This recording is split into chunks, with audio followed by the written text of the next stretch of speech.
Bienvenue dans l'Africa Newsroom, votre émission de débat consacrée cette semaine à un événement très attendu sur le continent, la CAN 2015 et le dossier du jour, atouts et faiblesses des équipes. En lice au sommaire également de cette émission, Boko Haram a pris le contrôle d'une base militaire internationale au Nigeria. La lutte contre le groupe terroriste s'annonce très difficile pour le pays, mais aussi pour l'ensemble de la sous-région. Passation de pouvoir ce lundi entre Abdou Diouf et Michaël Jean à la tête de l'OIF, l'Organisation internationale de la francophonie. En troisième partie de l'économie avec un bilan, celui de Donald Kaberuka à la tête de la BAD, la Banque africaine de développement. Et nous évoquerons également la coopération sud-sud à l'heure où le Mali et le Maroc renforcent leur partenariat et leurs échanges commerciaux. Et avec nous pour en parler sur ce plateau, nos éditorialistes, Nadia Lamarbi. Nadia, bienvenue. Merci, bonsoir Amira et puis bonsoir à tous. Jamal Taleb, Jamal, bienvenue. Merci Amira, bonsoir, bonne année et puis bonne année à tous nos téléspectateurs et téléspectatrices. Et Jean-François Kandji-Kombé. Jean-François, merci d'être avec nous ce soir. Merci Amira et puis excellente année à tous avec une mention particulière pour ceux qui ont passé une année 2014 un peu mauvaise, qu'elle soit meilleure. Et tout de suite, c'est l'info du jour.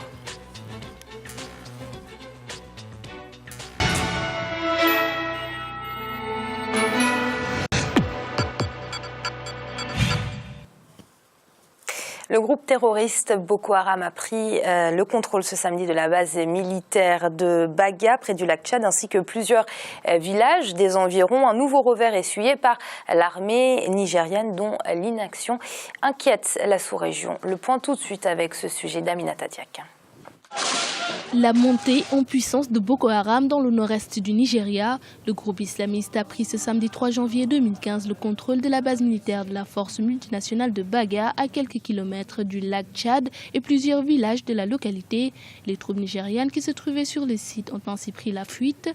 Une nouvelle attaque qui, pour certains spécialistes, traduit une fois de plus la difficulté de l'armée nigériane à faire face à Boko Haram. Les événements de ce week-end qui contribue à renforcer le potentiel stratégique de Boko Haram, montre très bien que Boko Haram est en train de monter en puissance et il oblige, non seulement il est offensif, il oblige ses adversaires à une posture de riposte.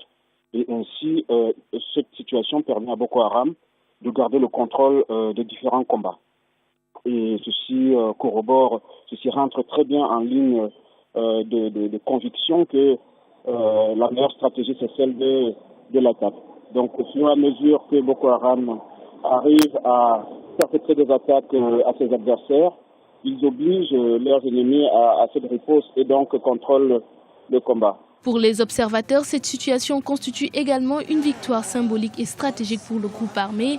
Elle remet également en cause la stratégie et les moyens mis en œuvre dans la sous-région pour lutter contre le groupe terroriste. Pour que les États de la région puissent faire face à cette menace qui devient transfrontalière, il faut vraiment une coalition internationale sur le plan régional, mais également sur le plan international, parce que les États de la région ne disposent pas de tous les moyens nécessaires pour combattre ce genre de menace.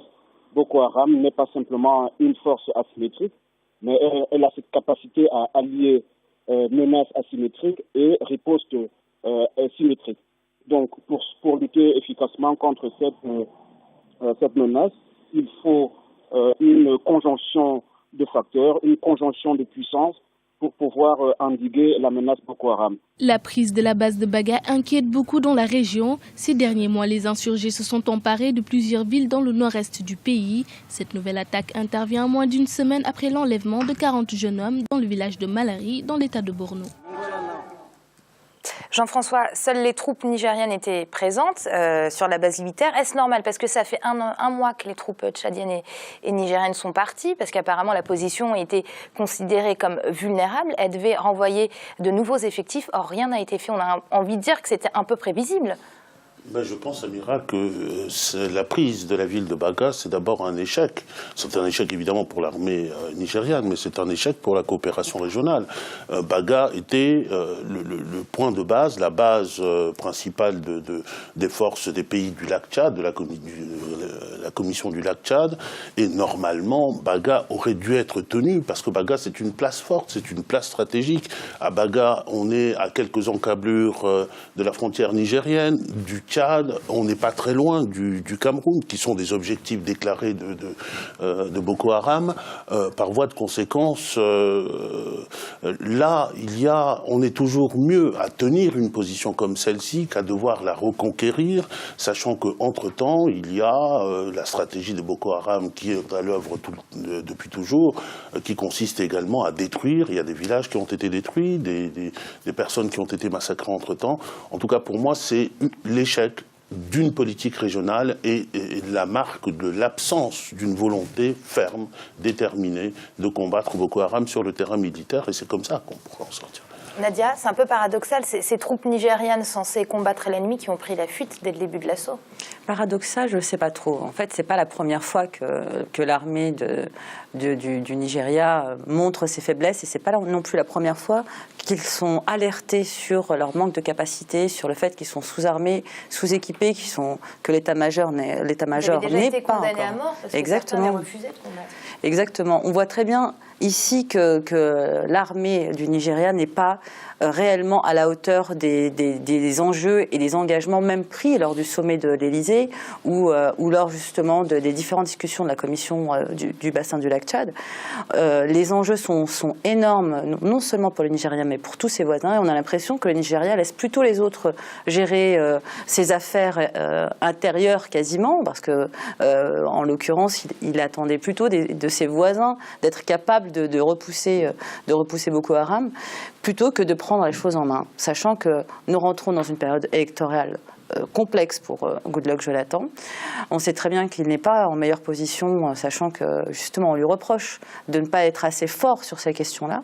Je pense que ça ne va pas ajouter de l'eau au moulin des pros Goodluck Jonathan, ça c'est clair. Jamal ? Il y a un problème au niveau de l'armée nigériane, manque de moyens, manque de matériel ou manque de volonté de la part des autorités? Il y a un problème, visiblement oui. Est-ce que c'est un problème seulement de moyens, d'organisation? Je n'en sais rien. Je pense que ce n'est pas l'armée la moins équipée du continent, ce n'est pas l'armée la moins entraînée, ce n'est pas l'armée non plus la plus faible. C'est-à-dire que le problème est ailleurs. Habituellement, ce genre de guérilla nous a habitués à ne pas avoir un territoire qu'ils contrôlent. La donne a changé. Elle a changé au Mali, mais au Mali, il y a en même temps la guerre civile au Mali. C'est-à-dire que l'explication seulement par les djihadistes n'est pas complète. Daesh, au Moyen-Orient, nous a désormais habitués qu'ils sont capables de contrôler un territoire, qu'ils sont capables d'avoir une armée et même des sources d'approvisionnement. Dites vous-même, vendre des matières premières, le pétrole en l'occurrence. Là, Boko Haram passe à un cran nouveau. C'est-à-dire que désormais, ils sont capables de prendre une armée, une base militaire, et pas n'importe laquelle, de contrôler un territoire plus que diffus, désormais connu, et puis un point stratégique. Alors, ça peut être bien et pas bien en même temps. Pas bien, c'est-à-dire que s'ils sont capables de le faire et d'aller jusque-là pour le faire, je suppose que, je pense qu'ils sont complètement starbés, c'est travailler ces gens-là. Mais enfin, en même temps, ils ont une stratégie. C'est-à-dire que s'ils sont capables de venir jusque-là, cela suppose que derrière, ils sont capables de calculer. Mais en même temps, je suppose que pour les forces des pays aux alentours, on est capable désormais d'avoir un ennemi qu'on voit, de le cercler, de l'encercler et éventuellement de l'attaquer. En tout cas, c'est mon espoir, visiblement. En tout état de cause, la situation en tout cas la nouvelle situation est explosive, grave, dangereuse. C'est un revers pour tous les pays et pas seulement pour le Tchad. Ça les oblige là, à mon avis, à changer de stratégie et surtout de regarder les choses en face et d'aller prendre le mal là où il est. Merci Jamal, et on va passer à la suite avec la Canadienne Michaëlle Jean, première femme et première non-africaine nommée à la tête de l'OIF, l'Organisation internationale de la francophonie.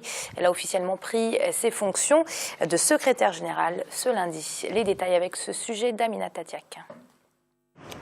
L'ancienne gouverneure du Canada, Michaëlle Jean, a pris officiellement ce lundi 5 janvier les rênes de l'Organisation internationale de la francophonie. C'est lors du 15e sommet de la francophonie à Dakar, au Sénégal, le 30 novembre 2014, que les chefs d'État et de gouvernement de l'OIF l'ont élue au poste de secrétaire général de la francophonie pour un mandat de 4 ans. Elle compte mettre en œuvre tous les moyens disponibles pour assurer la présence et le rayonnement de l'organisation internationale. Elle est bien tracée, la feuille de route est claire, elle est précise. Mais le chantier est immense. Il n'y a pas d'homme ni de femme providentielle. Il y a des actions concertées, il y a des équipes, il y a une volonté à mener ensemble. Et j'aimerais que vous en ayez la fierté. Nous allons y arriver. Nous allons le faire aussi avec en tête tous les jours ces populations qui placent en nous aussi tous leurs espoirs, toute leur confiance. Nous le ferons avec conviction, avec assurance et avec imagination. Je tiens bien. Michaël Jean succède ainsi à l'ancien président sénégalais Abdou Diouf, deuxième personnalité après l'Égyptien Boutros Ghali, à avoir occupé cet imminent poste après la création de l'organisation. Je pars avec une certaine tristesse, j'aurai beaucoup de nostalgie bien sûr, mais je pars rassuré d'être remplacé à ce poste éminent par Madame Michaël Jean, qui a toutes les qualités pour porter haut, très haut, le flambeau de la francophonie. Plus haut responsable de l'EIF, le secrétaire général assume 3 grandes missions en vertu de la charte de la francophonie. En plus d'être porte-parole politique et représentant officiel de l'organisation au niveau international, il met en œuvre l'action politique et diplomatique de la francophonie. Michaël Jean l'a promis, elle veut veiller à développer le partenariat économique entre États membres pour faire de la francophonie un grand espace d'échange économique. Nadia, une feuille de route a bien évidemment été remise à Michaël Jean, mais quelles sont selon vous les priorités aujourd'hui de l'Organisation internationale de la francophonie ? Mais disons qu'on a l'impression que les priorités d'aujourd'hui sont aussi celles d'hier, sachant qu'on ne sait pas très bien, en tout cas à titre personnel, je ne sais pas très bien à quoi sert cette organisation. Je suis vraiment sincère avec vous, pourtant je regarde un petit peu, je suis l'actualité, et j'ai même moi-même participé à quelques événements de l'OIF, notamment dans les institutions françaises de l'étranger, et là pour le coup ça a du sens. C'est vrai que tous les instituts français à l'étranger sont plutôt bien dotés, leur programmation est plutôt très intéressante, et permettent quasiment d'entretenir les aspects culturels, pas seulement chez les francophones, mais chez aussi les personnes du pays. Et par exemple, je prends le cas du Tchad, l'Institut culturel français, c'est quasiment le seul espace où certains artistes peuvent s'exprimer. Je dis ça pour le Tchad, mais ça va pour beaucoup d'autres pays. Ça a du sens. En fait, j'ai l'impression que l'OIF n'a du sens que sur l'aspect culturel. Après, cette fameuse feuille de route... Qui était sa première motivation. Exactement. Leur ouvre d'autres champs qui sont ceux de la diplomatie, la politique, la diplomatie économique, ce qui, à mon sens, est complètement délirant, sachant qu'ils n'ont même pas déjà les moyens d'aller jusqu'au bout de leur stratégie de développement culturel, que déjà ils veulent faire... plus. Donc, bon, personnellement, j'ai l'impression que la feuille de route, disons que le costume est plus grand et même trop grand pour l'organisation elle-même. Peut-être qu'il faut rester sur quelques grandes lignes et les fondamentaux et bien les faire, plutôt que de partir sur des champs et des domaines qui sont complexes. Et peut-être que l'organisation n'a pas les moyens de ses ambitions. Jamal, vous partagez l'avis de Nadia ? Il est un peu sévère. Non, moi je pense que la francophonie souffre de la faiblesse des moyens que les États membres de cet espace lui mettent. Que les pays ayant un usage, le français, décident de se réunir, de se regrouper autour d'une langue, ce qui n'est d'ailleurs pas le cas du Commonwealth. Le Commonwealth, on n'est pas regroupé au nom de la langue anglaise, on est regroupé autour de beaucoup plus que ça. L'espace francophone, lui, est regroupé autour d'une langue, de la valorisation d'une langue, ce qui fait qu'elle intéresse d'abord certains plus que d'autres. Elle intéresse beaucoup la France, elle intéresse la Suisse, elle intéresse les autres, un peu moins les autres pays, mais elle les intéresse tout de même. Après, il faut lui donner un contenu. Le contenu culturel, incontestablement. Abdou Diouf, l'une de ses qualités, c'est qu'il lui a donné un contenu politique. Il reste maintenant à lui donner un outil économique. C'est-à-dire que si la francophonie n'est pas capable de se donner une ambition de devenir un vrai espace des affaires entre les pays francophones, elle mourra ou elle va rester un outil de coopération culturelle, ce qui est une bonne chose, encore que la culture est aussi capable de produire de l'économie. Mais enfin, il faut lui donner ces moyens-là. Et donc, c'est cette faiblesse-là qu'on a l'impression que la francophonie a fait jusqu'ici. Le gouvernement français ne lui donne visiblement pas tellement d'importance. Le sentiment qu'on a, c'est qu'en définitive, les Français disent, c'est pas très important. Les Suisses et les Canadiens un peu moins. Et donc, c'est l'espace finalement de quelques postes que quelques individus occupent. Il y a pourtant de la place pour un espace francophone sérieux où les affaires ont un vrai poids. Alors Jean-François, très rapidement. Je pense que sur l'enjeu, il y a deux enjeux, le politique et l'économique. Ce que je crois, c'est que la francophonie, le politique et l'économique n'a pas de sens immédiat. Il va falloir qu'on nous explique pourquoi l'économie, la partie économique doit se développer. Et sur la partie politique, j'en aurais terminé là.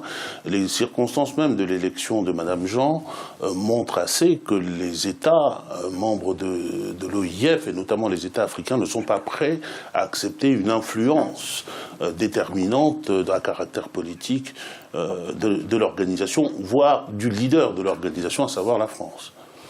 Merci Jean-François, ce sera le mot de la fin puisque nous allons marquer une courte pause. On se retrouve très rapidement pour la deuxième partie de l'Africa Newsroom.